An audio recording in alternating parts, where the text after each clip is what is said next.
Challenges of a business partnership. The objectives of our show are to create a successful partnership by using the principles of what we have learned so far in the course. We are going to talk about decision making, organization, leadership, and strategic planning. Our show is about partnership and how to overcome the conflicts that many businesses face when having two owners. Businesses will benefit from a partnership due to increased skill, knowledge, and contacts. We will also educate viewers about the steps of decision making and how to direct a successful company. Welcome to Health Fit Co. Company, a manufacturer of health supplements that will keep you healthy and increase longevity. John and Lucy are the two owners of Health Fit Co. Company. In more episodes, we will see how these two will overcome the hardships of having a partnership business. The purpose of our story is to show the audience how two business partners with conflicting ideas can overcome the challenges of their partnership. John is an experienced manager and one of the co-founders of FitCo. He oversees the day-to-day operations within the office. John is an old-school manager. He is resistant to change and manages more from his instincts than from evidence presented to him. When the company's accountant, Julie, delivers the bad news about negative trends in sales and overall profitability, John's response is not to panic. He's seen these before. He says from his experience, there are bad quarters, and it doesn't make sense to make big changes based on a few bad quarters. While Julie explains to John how and why this downturn is different, John is not convinced. Lucy is the co-owner of FitCo. She is much more progressive, forward-thinking, and friendly. Julie spends most of her time outside of the office networking and at industry conferences. She is consistently thinking about the future of the company, which she cares a great deal about. She is very technologically savvy and is always looking for ways to improve the difference. When Julie delivers the bad news to John and herself, she is not surprised. The report confirms her worst fears. She advocates a total overhaul to several key aspects of the business to reverse the negative trend in sales and profitability. She says that FitCo's business model is stuck in the past, leaving them at a distinct competitive disadvantage. Julie is the firm's accountant, as you know, and she's a good one. She's smart, objective, and a great communicator. She makes it clear to John and Lucy in the beginning meeting that FitCo will not be able to sustain itself for much longer if these numbers keep up. She has presented them with a forecasting model that shows an overall negative trend in FitCo's sales, profits, and margins. When compared to their competitors' number, the situation looks even more bleak. It's not Julie's job to make policy changes, but she does suggest bringing in an outside consultant named Mark, who has turned around companies in similar situations before. Mark works as an efficient expert who has helped turn around other businesses. His track record is long and impressive. He admits the product that FitCo produces, but sees several areas of improvement that are evident right off the bat. Mark clashes with John about his counterintuitive methods. It is clear that Mark can help FitCo. The problem becomes whether he will be allowed to. The target audience for our show are business owners, college students, and young professionals, as well as, of course, any person looking to enter into a business partnership. The managerial lessons in this show are planning and organizing, directing, decision making, and team conflict. The first episode starts off with the introduction of the main characters at Health Fit Co. The episode will show Lucy in John's office suggesting they try a new way to make their supplements. but John is refusing because he thinks his method is still good. It will also show the company struggling and the reasons why.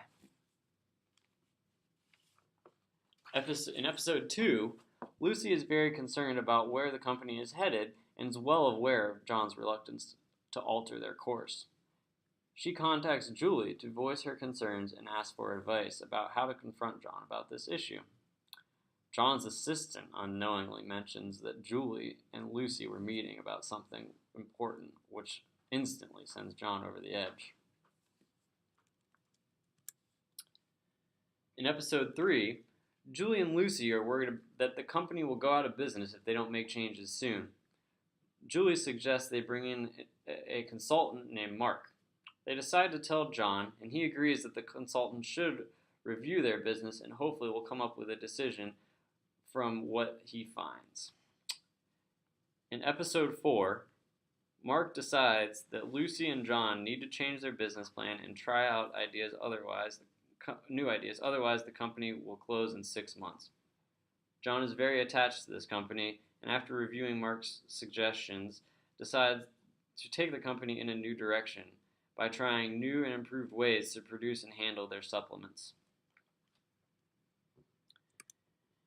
In episode 5, John finally gives in. The two will make a decision, but the real question is, which one is right? We are working on our draft right now for the booklet, and we will have that published next week, and we look forward to producing more episodes for our viewers. Thanks, guys. You gotta just start over. It has to be intuitive, precognitive. I mean, I wanted to know what you want to do before you even know you want to do it. Wait, are we still talking about the command prompts? Bill, we're talking about everything. The whole thing. Lisa. Guys, it's the future. I'm telling you right now. I mean, Lisa's going to do for the next 10 years what the Apple II did for the last 3. I can tell you that right now. Do you know why people buy an Apple? Why do they buy an Apple, not the competitor? Because it's got bravado. It's social status. No, you know what? It's even more than that. It's social currency. We've raised the bar. And if we want to stay there, we got to risk everything.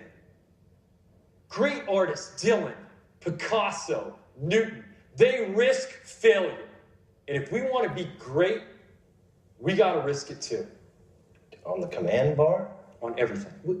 And it starts with the little things. There's over 20 different functions tied to every single variation of the command bar, which, by the way, takes weeks to program. We're not doing anything that IBM's not already doing.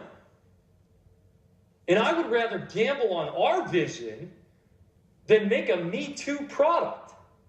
We got to make the small things just unforgettable. Let's just start with something simple. Lisa Wright. What happens if I click on one of these tabs? You get a drop-down menu, and then there's preferences and page options. Okay, exactly. Now, which tab do I click on to get different font styles? How many custom typefaces are there on Lisa Wright? That's actually something that I wanted to talk to you about, Steve. I've been asking for the fonts for months. But everything we're talking about is conceptual, and I'm sorry, typeface, it isn't exactly a pressing issue right now. Everything is a pressing issue. If we want to make the vision for Lisa a reality, we got to put in the hours and make something great. Yeah, but we have a hard date on this software, and I'm sorry, but adding pretty fonts is not going to change that. I mean, Bill? If you don't share our enthusiasm and care for the vision of this company... No. I'm not understanding. Get out. What? Get your shit and get out. Wait. You're done. What are you gonna fire me? No! I already fired you! Why are you still here?